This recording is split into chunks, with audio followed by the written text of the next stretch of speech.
So last week we started stitching this geometric hoop, and as you can see I have now finished. I added this little bit in here because I hadn't drawn a dot, but other than that I haven't changed anything here.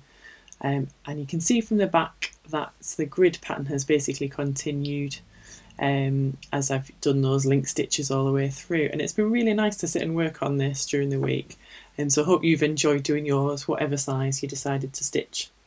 Today we're going to use some pearl thread. You can see I've got the nice turquoise colour. I've just put some on a needle, and we're going to add French knot details into the middle. What I'm actually going to do, because I'm only using two colours, I'm going to use this shade 959 to put French knots in the middle of the opposite shade 793 and vice versa. Okay, so it'll just add a little bit extra pattern in there. You could just match them up if you wanted to, you don't have to. That's just what I've chosen to do. So I'm going to start at the bottom here in that nice cornflower blue. I've come up through the fabric and I've put my hoop down. I'm just going to wrap it round as shown. I think actually I might do 4 wraps here. I did 3 in the little tutorial video, but I want them to stand out in this design, so I'm just going to wrap it 4 times. Now I'm just being really careful to make sure that I'm going right back through in the middle of those 4 link stitches, because we want that French knot to be right in the middle there. There we go, and you can see that it looks a little bit bigger. If you've watched the French knot tutorial from this week, you'll see that it looks bigger. Just that extra wrap round makes all the difference. So you can vary it. You could do 3 as normal. If you wanted, you could do 4. If on another project you wanted them to be a little bit more delicate, you could try 2. Just have a play around with it. Okay, so I'm going to trim the back for now, which means I'll just need to tie a knot in the end. Okay, here we go, a couple of times and trim the excess. I'll do another one now just to show you that again. Right, so turn the hoop over, I'm going to do the next one along, working across to the right. So I'm going to come up through the middle of that group of 4 link stitches. It's being nice and gentle there. And popping your hoop down on a flat surface will really help, because you're not waving it in the middle of the air trying to do it. It'll just really help give that extra support to you, so that you've got that free hand to hold the thread. So we'll gently pull it through. There we go. There we are. And that's looking really nice. I like the contrast there. You can just wiggle them a little bit if you're not quite happy with the positioning. Or if you're not happy with it, just take it out and start again. But you'll have to be really careful, obviously, because we're doing these in the middle of the link stitches. Just going to trim that off. Okay, right, so that's our first 2 in that colour. I think what we'll do now is, if I just thread a needle with some of this cornflower blue, just to give you an idea of what that's going to look like if you're alternating the colours. I'm not measuring here, I'm just going with a length that feels comfortable. So we'll just quickly thread this needle, hopefully. There we go. Okay, so up to now, and in the next 2 I'm going to tie off at the back.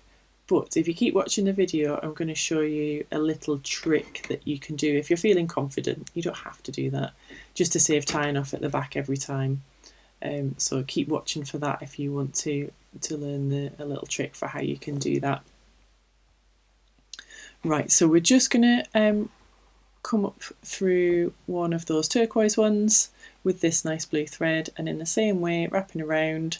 Remember, I'm using 4 wraps to make the knots here, just to make them a little bit bigger.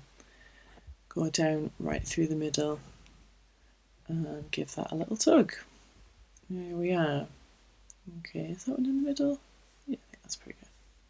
Where's my thread gone? There we are. There we are, okay. So I'll just tie off at the back. Tie around twice again, like last time. Just be really careful not to pull it out of shape too much. Okay, there we are. Let's just get another knot in the end of here.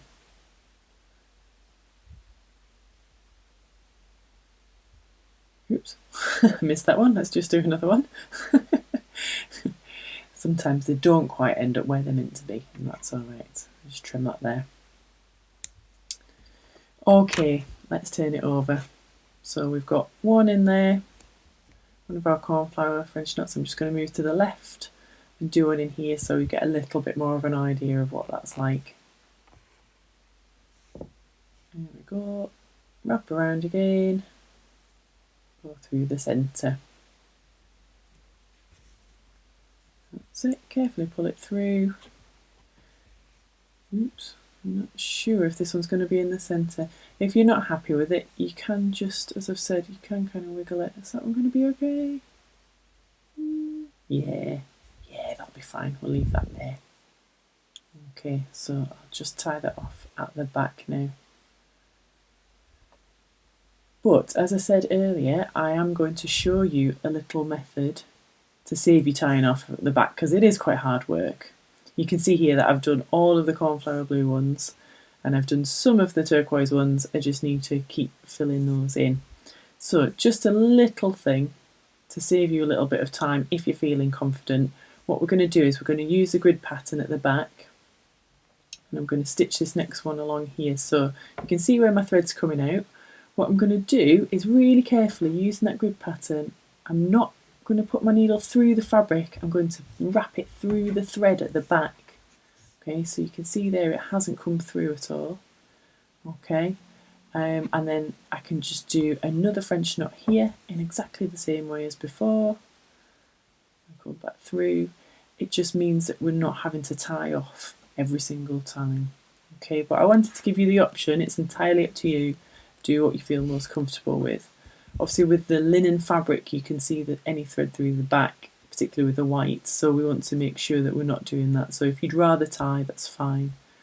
Okay, so I'm going to just wrap through that thread that's at the back. Alright, because I'm going to do this one here.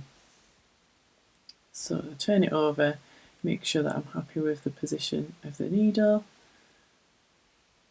Here we go. Come up through and do the knot. So you can see that I'm using that grid pattern that's at the back to just use that as a guide to thread through, and that's just going to save me tying off every single time because that is quite laborious.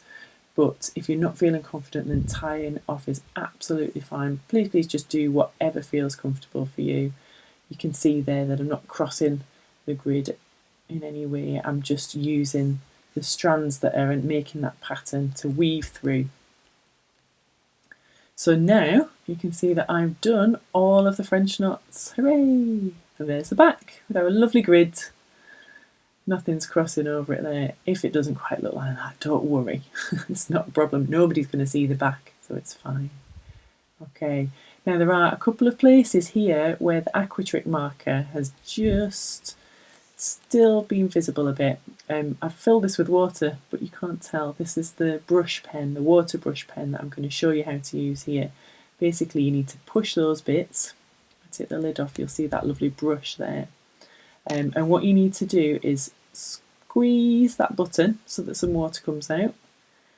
And we're going to test it on the corner here. You can see that that droplet of water has come out, and then I can use the brush. Okay. Always test it on a corner. Don't go straight in. You need to make sure that you're happy with it. Obviously, the great thing about this is that it's just water and it'll dry. Okay. So what I'm going to find that first blue blob. I'm going to squeeze it over here so that I'm not squeezing it on top. I'm just going to dab in there. Hope you can see this. Oops, not the camera. Never mind, sorry. Ever the professional. I'm just going to wiggle that brush in there. And I don't know if you can see, get a bit more water, another little squeeze. I'm just going to dab it in there, and then just like magic, that ink is disappearing. It's so cool. And that nice fine tip brush, it's just like if you've ever used a brush pen, it's just like that. There's another little bit here if you can see it. So I'm just going to, again, squeeze the water out, just kind of somewhere else around the edge so that I'm not going to damage the thread. And the DMC thread, the pearl thread, is colour fast, so it shouldn't run at all. It's absolutely okay to do this. So the thread is a tiny bit wet there, but the ink's gone. That is so cool, isn't it? These are a recent discovery for me and I love them. Absolutely love these pens. So that's how the Aquatrick marker works. And you can see that the water is visible in that bit now I've actually used it. Okay, so we've got rid of any excess pen that we don't need using our marker. Now it's time to finish the back. And we haven't done this for a couple of weeks, so I'm going to just do it for you now. So with a large pair of scissors, just do this by eye, just trim the fabric to about 2.5 centimetres around the edge, which is about 1 inch, maybe slightly more. It's up to you. So I'm just carefully turning the hoop and just trimming that fabric. You could use pinking shears if you want, if your linen or your fabric that you're using is fraying a little bit around the edges, and you could use pinking shears for this. It's absolutely fine. And as I said, no one's going to see the back anyway, so it's just to be able to bring all that together. Let's move those bits out of the way. Tidy up a little bit so we don't get fluff all over our stitching. There we go. So you just need to work out where the screw is at the top. And I should also say that you need to check that you're happy with the positioning before you do that bit. Maybe I should have started with that, so apologies. Just check that you're happy with the positioning first. Okay, I'm using some white pearl thread here because obviously I've got white fabric. I want some white pearl. I'm just going to thread a needle with a length of that goes around the hoop just to make sure that it's big enough. Okay, we're going to tie the knot in the same way that we usually do when we're tying our thread, but the most important thing here is that we're not going to trim it. Okay, got 2 knots there. I might just do a third just so that it gives us a bit of extra strength when we're pulling it through the fabric. Okay, so leave that length of thread on at the end there. And what we're going to do is we're just going to stitch a running stitch all the way around. So you go through your fabric, come back through, and pull it through, there we go. And you'll see that the knot is obviously not going to come through the fabric, and that's good because that's what we want. We want to be able to pull it when we've gone all the way around. Whoops, got caught on the screw. Happens to the best of us, don't worry, just untangle yourself. I'll probably do it again at some point. Right, okay, so we're just going to repeat that. Just keep going round.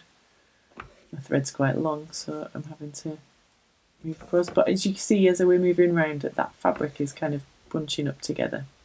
If you feel like your thread's too long, just pull it at one end, so you're going to make that shorter there. There we are. And keep going. So this running stitch goes all the way around the hoop, and we'll be able to pull it together and just finish the back off nicely. There are loads of different ways to finish off the back of your hoop. I would suggest that even if you want to cover it up afterwards, that you do this first, just because it'll bring it all together nicely. You get a nice sort of flat finish at the front with this. I leave mine open because I think it's really nice to see what's gone into the back, no matter how neat and tidy or messy it is. I think it's really nice to be able to see what's gone into your stitching, so I just leave it like this. But you could attach some felt if you wanted to, or I've seen some people use scrapbook paper, which is really nice because you can kind of write the date on and things, and if it's something that you're given as a gift, that's quite a nice thing to do.